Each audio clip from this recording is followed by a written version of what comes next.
Pendidikan memiliki peran penting dalam membantu kita meraih impian-impian kita. Dengan pendidikan, kita dapat memperoleh pengetahuan, keterampilan, dan pemahaman yang diperlukan untuk mencapai tujuan kita. Pendidikan adalah investasi terbaik yang dapat kita berikan kepada diri sendiri untuk mencapai kesuksesan dan kebahagiaan. Bersama Salsabila Kansa, yuk Edu Friends intip terus keseruan mendalam tentang pendidikan di Edu Insight.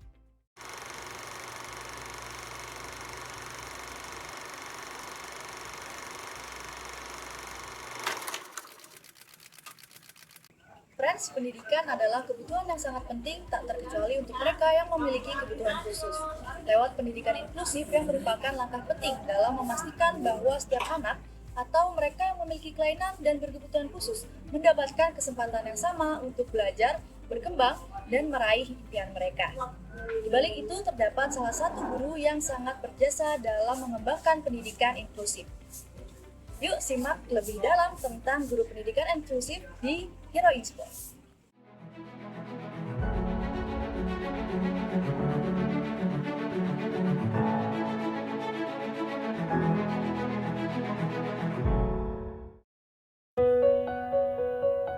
Pendidikan merupakan hak semua warga negara di Indonesia, tak terkecuali bagi mereka yang berkebutuhan khusus.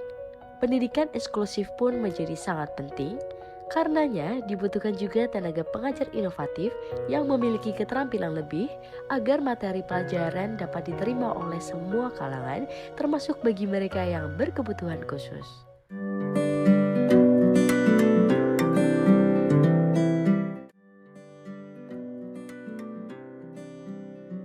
Ialah Santo Mugi Prayitno MPD, seorang guru di SD Negeri Bangunrejo 1 Yogyakarta yang lahir di Purbalingga 38 tahun silam. Santo Mugi Prayitno berhasil menyelesaikan Master Pendidikan Dasar dengan predikat cum laude di Universitas Negeri Yogyakarta pada tahun 2015.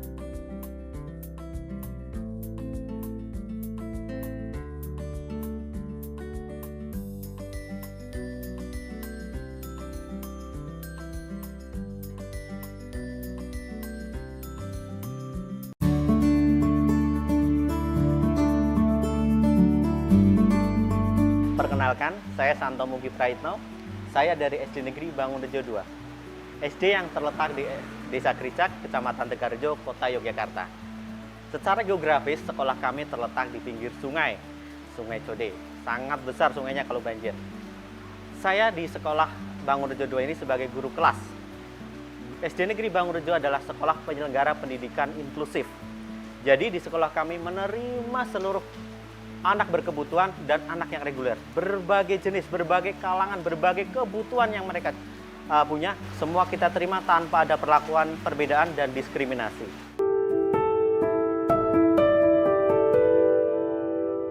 Kami memiliki 70 siswa, di mana 58 siswa adalah anak yang memiliki kebutuhan khusus. Mayoritas mereka adalah anak-anak yang slow learner atau lambat belajar.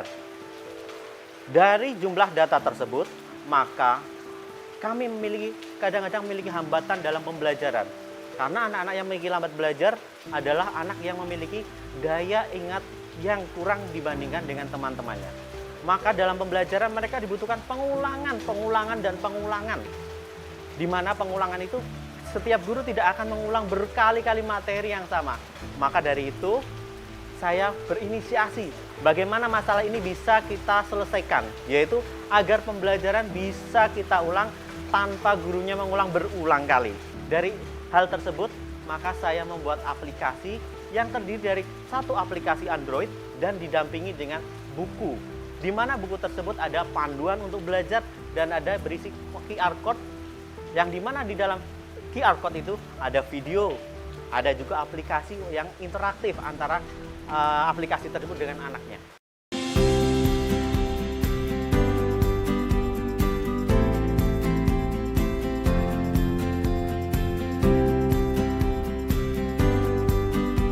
Aplikasi tersebut sangat menarik bagi anak-anak yang berkebutuhan khusus, terutama yang slow learner. Karena apa? Dari segi gambar itu berwarna-warni. Juga aplikasi itu tidak semata-mata anak itu hanya membaca, tapi dia interaktif juga. bagaimana dia akan menyentuh bukunya nanti di aplikasi terus membuka.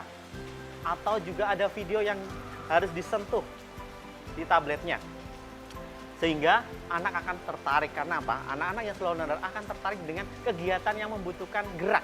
Tidak hanya mendengarkan, tapi dia akan melakukan.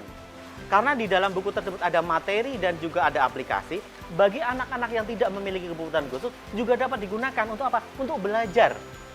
Untuk anak yang berkebutuhan khusus, bagaimana? Ada panduan yang bisa diulang sampai anak tersebut itu mampu untuk belajar sesuai dengan tujuan yang kita tentukan di awal.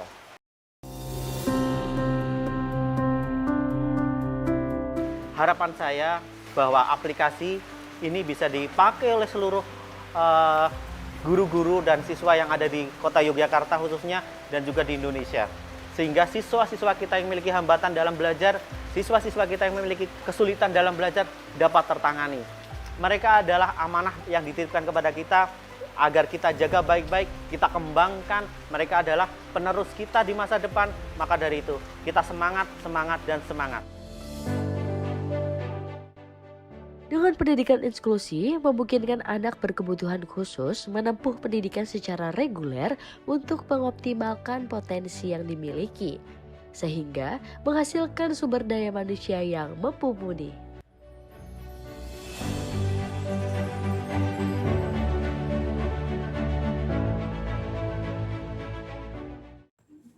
Friends, kalian pasti sudah tidak asing dengan fenomena bullying. Pernahkah kalian dibully atau justru pernah melakukan bullying? Akhir-akhir ini banyak sekali teman-teman kita yang menjadi korban maupun pelaku bullying nih friends. Bahkan hal tersebut dilakukan di area sekolah yang seharusnya tidak patut melakukan kejahatan seperti itu. Simak lebih lanjut bullying di sekolah di Learning Insight.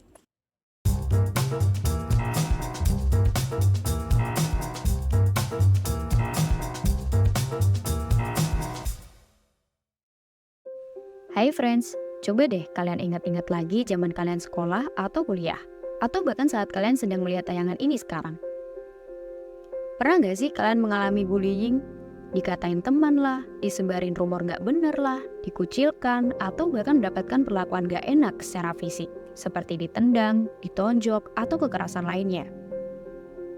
Bullying merupakan perilaku yang merugikan, mengintimidasi, bahkan menyakiti orang lain yang dilakukan dengan sengaja dan berulang-ulang.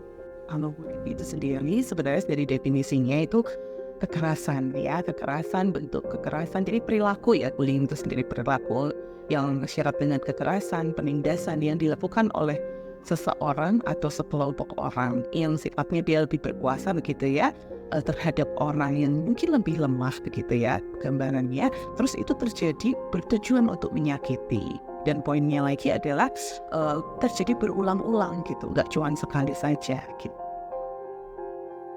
Nah, jagat media sosial saat ini tengah marak nih memperlihatkan sisi buruk sebagian pelajar Indonesia. Lingkungannya yang seharusnya menjadi tempat belajar dan terhindar dari segala kejahatan, justru menjadi tempat yang mengerikan bagi para korban bullying. Berdasarkan data Federasi Serikat Guru Indonesia, kasus bullying atau perundungan di lembaga pendidikan tercatat sebanyak 23 kali selama periode Januari hingga September 2023. Paling banyak terjadi di tingkat SMP, yakni sebesar 50%, dan di tingkat SD mencapai 23%, sedangkan 13,5% lainnya terjadi di lingkungan SMA dan SMK.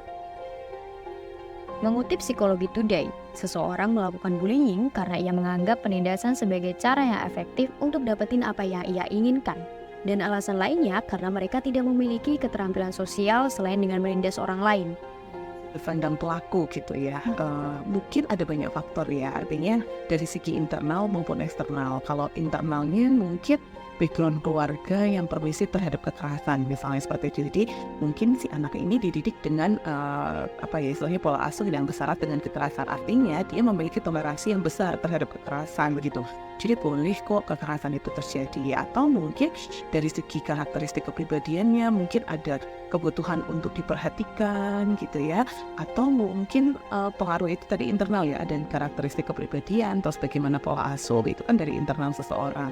Nah kalau eksternalnya ada banyak mbak, misalnya modeling dari media, melihat gitu ya, kalau misalnya kita melihat oh kayaknya asik tuh, atau misalnya kayaknya oke tuh melakukan kayak gitu tuh. Nah misalnya seperti itu. Jadi dari lingkungan sosial mungkin, dari segi media mungkin. Jadi ada dua faktor ya, internal maupun eksternal gitu. Nah, friends, bullying ini jadi masalah serius yang berdampak buruk pada kesejahteraan dan perkembangan siswa.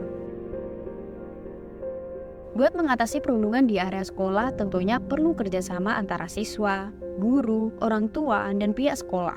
Mengatasi dan mencegah perundungan di sekolah ini penting banget, friends. Gunanya buat menciptakan lingkungan pembelajaran yang aman dan inklusif. Dengan menciptakan lingkungan sekolah yang aman, inklusif, dan mendukung, kita jadi dapat mengurangi dan mencegah perundungan di area sekolah.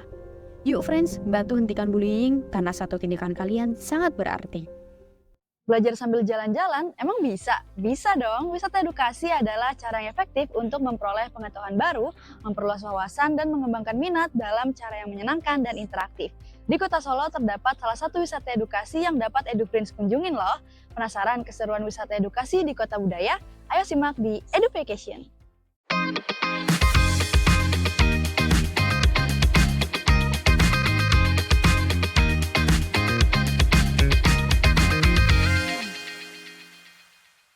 Halo friends, kembali lagi di rubrik EduVacation, belajar bersama sambil tamasya. Kali ini EduVacation mau ajak EduFriends jalan-jalan sambil belajar sejarah kota Surakarta, Solo, Jawa Tengah. Emangnya ada destinasi wisata menarik apa sih di kota Solo? Yuk ikuti terus keseruannya. Kota Solo kental akan adat dan budayanya. Banyak wisata edukasi berbasis sejarah, kesenian, dan kebudayaan di kota Solo. Salah satunya Rumah Budaya Kratonan. Suasana rindang dan syahdu terasa saat memasuki Rumah Budaya Kratonan. Banyak tanaman hijau dan bunga membuat suasana ruang publik kebudayaan ini nampak asri. Rumah Budaya Kratonan Solo yang diresmikan pada tahun 2016 ini awalnya merupakan bangunan hunian pribadi loh EduFriends. Karena sudah lama tidak ditempati, bangunan ini menjadi kurang terawat dan banyak bagian yang rusak seperti atap dan dinding. Kemudian bangunan ini diserahkan kepada istri mantan Ketua DPR RI, Akbar Tanjung, yakni Krisnina Maharani. Semangat budaya Krisnina diwujudkan dengan menyulap rumah joglo ini menjadi destinasi wisata yang mengenalkan rekam cerita sejarah berdirinya kota Surakarta. Bangunan ini direnovasi dengan mempertahankan keasliannya. Eksterior dan interiornya dipadu-padankan dengan mempertahankan budaya Jawa supaya tetap otentik. Dalam bangunan joglo ini atau disebut Galeri Sejarah Surakarta, terdapat beberapa ruangan edukasi sejarah dari yang kompleks hingga spesifik. Mulai dari tanam paksa, tumbuhnya kolonialisme di Indonesia pada zaman awal mula kedatangan VOC, lalu sejarah politik dan komunisme di Solo hingga lika-liku tentang Pangeran Diponegoro dan ironi penangkapannya. Masuk ruangan yang semakin dalam, kita diajak untuk meneropong lebih jauh lagi tentang sejarah Surakarta, dimulai dari berdirinya Kerajaan Kasunanan sampai kondisi kota Surakarta saat ini. Digambarkan pula pecahnya Mataram tentang Perjanjian Giyanti. Semuanya dirangkum dengan sequel cerita dan beberapa instalasi yang menarik. Seperti salah satunya Master View 1 ini, berupa kamera berwarna merah, bak mainan jadul yang menampilkan potret-potret bersejarah. Wah, unik ya friends? Aduh friends, apakah dengan cara mengunjungi museum interaktif ini efisien dalam mempelajari budaya dan sejarah bangsa ya? Yuk kita coba tanyain ke salah satu pengunjung Rumah Budaya Kratonan. Simak wawancaranya berikut. Halo, namaku Cindy, aku dari Bogor. Nama aku Ara, aku dari Tangerang. Mungkin bisa dibilang efektif karena kita terjun langsung kan, terus juga lebih orang tuh lebih excited gitu loh karena ada lukisan-lukisannya gitu. Kalau menurut aku efektif sih karena lebih ringkas penjelasannya dan to the point gitu. Terus dikasih juga contohnya kayak gini, jadi menurutku efektif. Sejarah-sejarah tentang di daerah Jawa Surakarta sini sih ya. Terus ada juga yang dari sejarah yang umum, nggak cuma yang di Jawa Tengah aja. Rekomendasi karena kita selain main ke Solo harus tahu sejarahnya juga. Iya. Wah, ternyata sangat efisien dan direkomendasikan ya. Meski merupakan destinasi wisata sejarah, namun Rumah Budaya Kratonan membalutnya dengan penyampaian visual yang lebih modern. Suasana vintage di sini juga kerap menjadi objek dan spot foto para pengunjung yang datang untuk mengabadikan momen. Buat para Gen Z yang suka konten estetik, pasti betah banget deh di sini, friends.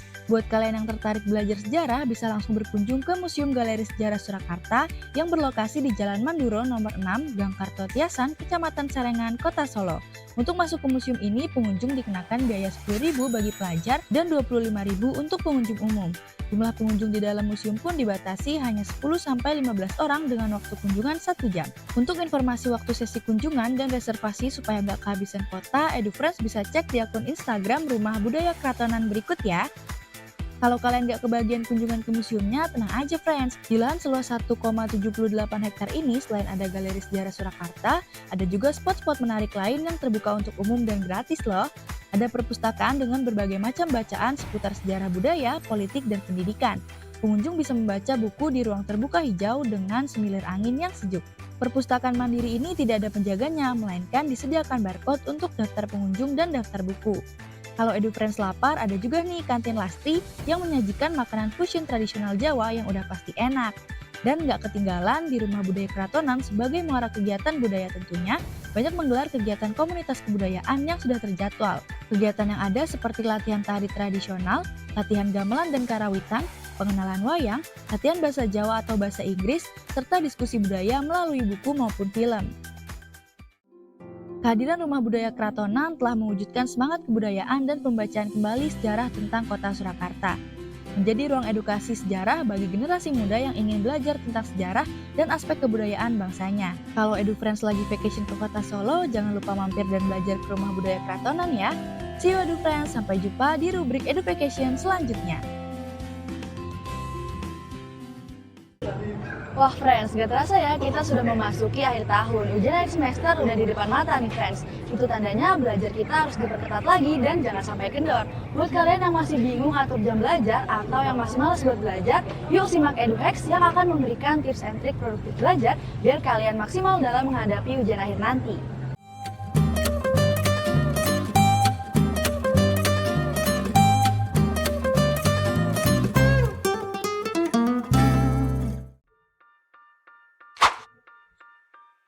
Hai friends, ketemu lagi dalam rubrik EduHacks bareng aku Amalia Cesaria, di mana akan mengupas tuntas rumus mengatur waktu agar lebih produktif. Penasaran kan friends? Let's go! Sebagian besar orang masih banyak yang belum tahu mengatur waktu mereka berdasarkan skala prioritasnya, sehingga sering kewalahan dan berujung stres. Nah friends, jangan khawatir karena aku udah merangkum ada 3 tips yang bisa kalian lakuin nih friends. Yang pertama, tidak multitasking. Friends, multitasking itu tindakan di mana melakukan lebih dari satu kegiatan di dalam waktu yang sama. Misalnya ngerjain tugas sambil dengerin lagu, atau nugas sambil ngecek jumlah postingan di sosmed. Tidak salah lagi, tujuan utama dari multitasking ini adalah karena dianggap bisa menyelesaikan beberapa urusan dengan cepat. Tapi friends, kebiasaan ini lama-kelamaan dapat mengganggu fungsi otak dan menurunkan produktivitas jika terus dilakukan. Nah, ada EduHacks friends dari beberapa universitas di Indonesia yang berbagi pengalaman terkait multitasking. Penasaran kan gimana cara mereka mengatasinya? Ayo kita simak friends. Kalau aku sih bukan tipe orang yang suka multitasking ya. Karena aku lebih suka untuk menyelesaikan tugas aku satu-satu gitu, baru pindah dari satu tugas ke tugas yang lainnya. Contohnya di kelas pun aku lebih suka untuk memperhatikan dosen aja gitu ketika menjelaskan, nggak nyatat sama sekali. Terus gimana caranya aku bisa review materi itu lagi kalau misalnya nggak ada catatannya gitu. Syukurnya kampus itu menyediakan website dan biasanya dosen itu ngasih materi yang diajarkan di kelas ke sana, jadi aku bisa view materi itu kapan aja. Kalau aku sering multitasking karena aku anaknya cepet banget bosen. Contohnya kalau lagi webinar, aku juga nyambi sambil ngerjain tugas yang deadline-nya udah mepet banget. Sebenarnya kurang efektif sih. Jadi aku udah mengurangi multitasking dengan cara mengerjakan tugas atau sesuatu sesuai urutan prioritasku. Waduh, ternyata dengan mereka multitasking jadi kurang efektif nugasnya. Tapi friends, ada loh 2% dari manusia di dunia ini yang bisa melakukan multitasking dengan hasil yang sempurna. Mungkin salah satu dari friends yang nonton kali ya. Lanjut, tips biar tetap produktif yang kedua nih friends. Kalau tadi kita bahas kebiasaan multitasking yang harus mulai dihilangkan, nah kali ini Amalia bakal kasih tahu teknik Pomodoro. Dengan teknik ini dijamin tugas ataupun pekerjaan apapun bisa selesai anti terdistraksi. Pomodoro adalah sebuah teknik belajar berdasarkan time management yang diciptakan oleh Francesco Cirillo pada akhir tahun 1980. Ayo langsung kita coba teknik Pomodoro ini. Di sini kita hanya perlu sebuah pewaktu yang akan dinyalakan selama 25 menit untuk fokus pada satu kegiatan. Selama 25 menit, friends tidak boleh terdistraksi seperti membuka notifikasi di handphone. Ketika pewaktu ini sudah berhenti, selesai atau tidak selesai, kita harus lepas dari tugas atau satu kegiatan tersebut selama 5 menit. Bisa diisi waktu istirahatnya seperti cek notifikasi di handphone atau peregangan otot. Biar makin efektif, teknik Pomodoro ini bisa friends ulangi sebanyak 4 sesi.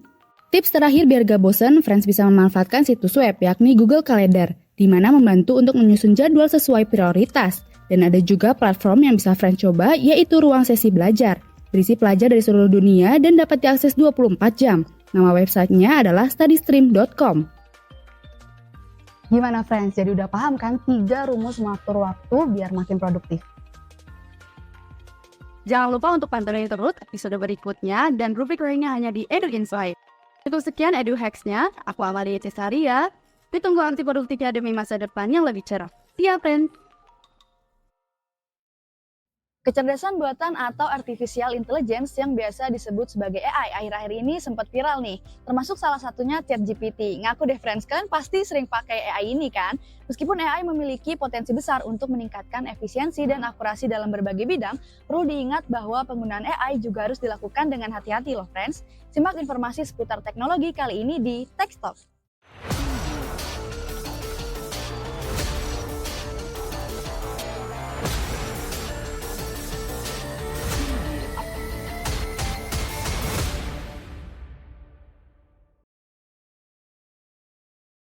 Hari ini, kita hidup di era di mana teknologi terus berkembang dengan pesat. Salah satu teknologi yang semakin mendominasi dunia adalah kecerdasan buatan atau artificial intelligence. AI telah membawa perubahan besar di berbagai bidang, termasuk pendidikan. Manfaatan AI dalam pendidikan telah membuka pintu untuk transformasi yang luar biasa dalam cara kita mengajar dan belajar.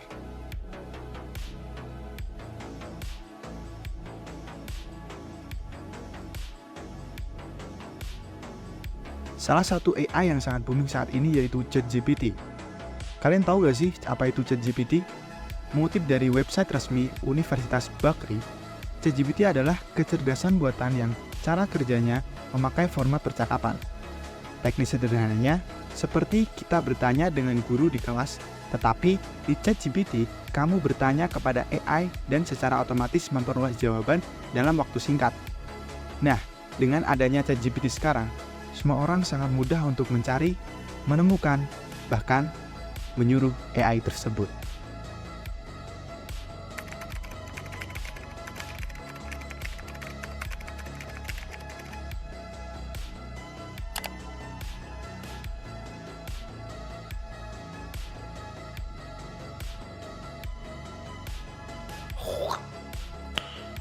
Nice.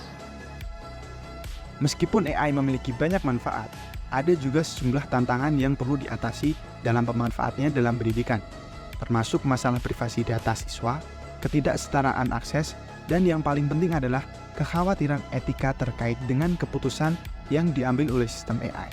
Seperti yang dikatakan oleh Dr. Indrawan Nugroho, CEO sekaligus founder Corporate Innovation Asia berikut ini. Perlu kita sadari bahwa ChatGPT bukan sebuah model pengetahuan, melainkan hanya sebuah model bahasa. Ia menghasilkan jawaban dengan cara memprediksi kata berikutnya dalam sebuah kalimat berdasarkan probabilitas statistik. Jadi ChatGPT sebenarnya nggak tahu makna dari kalimat yang ia katakan. Maka berbahaya kalau kita mengandalkannya sebagai sumber bahan riset atau meminta saran. Karena dia nggak tahu mana fakta yang benar dan nggak mampu membedakan kebenaran dengan kebohongan. Pemanfaatan AI dalam pendidikan adalah langkah besar menuju transformasi pendidikan yang lebih baik dan lebih efisien. Dengan penggunaan yang bijak dan perhatian pada etika dan privasi, AI dapat membentuk masa depan pendidikan yang lebih cerdas dan inklusif. Saat kita terus bergerak maju, penting bagi kita untuk terus menjelajahi cara-cara baru AI dapat memberikan manfaat maksimal bagi dunia pendidikan.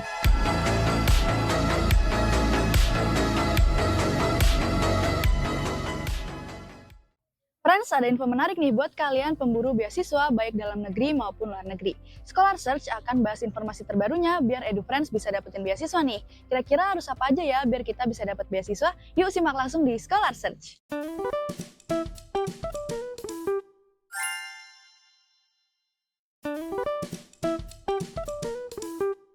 Halo EduFriends, kembali lagi nih di Scholar Search yang akan membahas tips dan trik mendapatkan beasiswa. Siapa sih yang gak kepengen untuk dapetin beasiswa? Penasaran kan? Yuk pantengin terus di Scholar Search. Beasiswa adalah pemberian berupa bantuan keuangan yang diberikan kepada individu bertujuan untuk digunakan demi keberlangsungan pendidikan yang sedang ditempuh. Beasiswa dapat diberikan oleh lembaga pemerintah, perusahaan, ataupun yayasan. Dan pada kesempatan kali ini, kita akan membahas dua beasiswa yang sering diminati oleh mahasiswa, yakni beasiswa KIP dan LPDP. Yang pertama, dan yang paling ramai diikuti yaitu beasiswa KIP Kuliah. Beasiswa KIP Kuliah ini diadakan oleh Kementerian Pendidikan Kebudayaan, Riset, dan Teknologi atau Kemendikbudristek, yang dimana memperoleh manfaat seperti bantuan biaya hidup yang besarannya berbeda-beda, berdasarkan perhitungan indeks harga lokal dari masing-masing wilayah perguruan tinggi. KIP Kuliah ini biasanya dibuka untuk jenjang strata 1 atau S1. Untuk informasi selengkapnya bisa kamu lihat di laman resmi di kipkuliah.kemdikbud.go.id. Yang kedua, ada beasiswa LPDP atau beasiswa Lembaga Pengelola Dana Pendidikan. Adalah beasiswa di bawah Kementerian Keuangan, di mana disesuaikan dengan Peraturan Menteri Keuangan Nomor 252 Tahun 2010. Beasiswa ini terdapat dua tahap pendaftaran, yakni tahap pertama dan tahap kedua. Untuk informasi selengkapnya, bisa kamu lihat di laman resminya di lpdp.kemenkeu.go.id. Nah, EduFriends, dari dua beasiswa yang tadi telah disebutkan, keduanya memang sama-sama memberikan bantuan dana pendidikan. Namun KIP Kuliah ditujukan untuk membantu masyarakat yang kurang mampu dalam hal finansial. Untuk EduFriends yang tertarik untuk mendaftarkan diri ke beasiswa LPDP, pas banget nih, karena setelah ini kita akan simak apa saja sih kesalahan yang harus dihindari sebelum daftar beasiswa LPDP. Namaku Selin, aku adalah mahasiswa S2 di Harvard University, di FK Unhar. Kesalahan yang sering dilakukan oleh pendaftar beasiswa LPDP. Yang pertama, daftar ke universitas yang nggak ada di list beasiswa LPDP. Jadi mungkin teman-teman belum tahu kalau LPDP ini punya daftar universitasnya sendiri. Dan ini daftarnya ada beberapa, jadi tergantung jalur beasiswa LPDP mana yang kalian gunakan. Misal untuk perguruan tinggi beasiswa reguler itu ada sendiri. Terus PTUD atau perguruan tinggi utama dunia ada sendiri listnya. Terus juga entrepreneurship ada sendiri. Kesalahan yang kedua adalah biasanya pendaftar beasiswa LPDP ini nggak tahu prioritas negara lagi kemana. Maksudnya kalau misalnya daftar beasiswa LPDP itu kan beasiswa oleh pemerintah, jadi dari Kementerian Keuangan. Jadi kan pemerintah mau nguliahin nih anak-anak ke luar negeri atau ke dalam negeri. Pasti harus sesuai dengan lagi butuh apa dong, kebutuhannya di negara Indonesia nih apa. Misal lagi butuhnya orang kesehatan masyarakat, maka akan lebih besar chance-nya untuk keterima karena itu sedang diprioritaskan. Kesalahan ketiga adalah tidak membaca peraturan yang terbaru. LPDP ini sifatnya sangat dinamis. Jadi misal di tahun 2020 nggak ada syarat A, tiba-tiba di tahun 2021 itu bisa muncul. Dan ini sudah beberapa kali kejadian, teman-teman. Di LPDP tahun 2021 tuh untuk lulusan luar negeri nggak ada syarat penyetaraan ijazah. Nah, tiba-tiba di 2022 tuh muncul kalau ijazah harus disetarakan. Dan ini sempat teman-teman aku curhat ke aku yang lulusan luar negeri karena problematik penyetaraan ijazah luar negeri itu memakan waktu yang cukup lama. Kesalahan keempat adalah menulis esai kontribusi pakai bahasa yang nggak dikuasai. Jadi esai kontribusi ini nggak ada tulisannya sama sekali di buku pedoman, harus pakai bahasa Inggris. Temanku yang menulis esainya tuh pakai bahasa Indonesia, padahal daftarnya ke luar negeri, dan itu nggak apa-apa, dia lolos aja. Nah, di situ akhirnya aku menarik kesimpulan, pilihlah bahasa yang kamu kuasain, karena ada orang yang maksa nih nulis pakai bahasa Inggris padahal mereka tahu bahasa Inggris mereka tuh kurang, jadinya belepotan. Jadi di esai itu tidak tersampaikan maksudnya apa. Kesalahan kelima adalah memilih topik atau isu yang nggak relevan dengan situasi saat ini. Ini terkait dengan tadi yang kesalahan kedua, yaitu harus tahu prioritas negara lagi kemana. Nah, kesalahan kelima ini mungkin lebih ke saat kalian menulis esai kontribusi. Di situ kalian harus benar-benar menyambungkan topik esai kalian dengan situasi di Indonesia saat ini. Jadi jangan sampai kayak out of touch, jangan sampai kalian cuek dengan kondisi saat ini di Indonesia kayak gimana, kayak berita terbaru kayak gimana. Kalian harus selalu update biar itu tuh relevan. Terus lanjut ke kesalahan keenam. Kesalahan keenam itu adalah terlalu overconfident. Ini mungkin lebih ke saat wawancara. Jadi saat wawancara itu kan kita diwawancarain oleh katanya sih akademisi. Saat wawancara itu it's okay to be confident, tapi hati-hati jangan sampai overconfident atau sampai bragging. Ini juga pernah LPDP tuh nge-post di Instagramnya bikin konten kalau salah satu kesalahan awardee yang nggak diterima adalah terlalu bragging saat wawancara. Dan emang ini sangat-sangat susah sih untuk membedakan antara confident dengan bragging. Mungkin tips dari aku adalah, ini lebih gampang dibilang sih, jadi lebih ke show don't tell. Jadi kan dari esai kamu, dari CV kamu sebenarnya udah kelihatan ya kamu tuh seperti apa. Jadi kamu nggak harus yang kayak ngomongin itu out loud. Itu sebenarnya pewawancara insya Allah udah paham kamu kayak gimana, daripada fokus ke keberhasilanmu sendiri. Kayak aku ya akunya ini besar banget di situ, aku sukses karena project ini gitu. Jadi fokus ke impact-nya.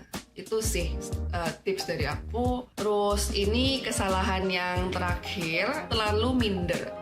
Minder tuh juga salah. Jadi kamu harus seimbang antara kamu confident dengan humble. Banyak banget soalnya teman-teman yang cerita ke aku, nggak cuma cerita sih, kayak mungkin lebih ke nanya atau curhat kalau mereka insecure, kayak gimana ya aku nggak bisa, takut mau daftar lalala. Sebenarnya banyak Indonesia itu permasalahannya adalah ada crisis of confidence di situ. Jadi teman-teman ini banyak banget yang nggak pede, kurang pede. Padahal sebenarnya aku percaya teman-teman ini punya kemampuannya kayak gitu, punya kemampuannya untuk bisa mencapai itu semua, untuk bisa keterima beasiswa LPDP, cuman minder aja. Nah, minder itu adalah penghambat terbesar dari kalian sih. Jadi kalau bisa minder itu dihilangkan terlebih dahulu, diproses terlebih dahulu, dan you have to be okay with yourself. Pokoknya untuk proses pendaftaran ini adalah usaha terbaik kalian. Kalau nggak kayak gitu, kalian akan selalu susah selama menjalani prosesnya. Kalian akan sangat-sangat stres, dan kalau misalnya kalian belum rezeki dapat beasiswanya, itu bisa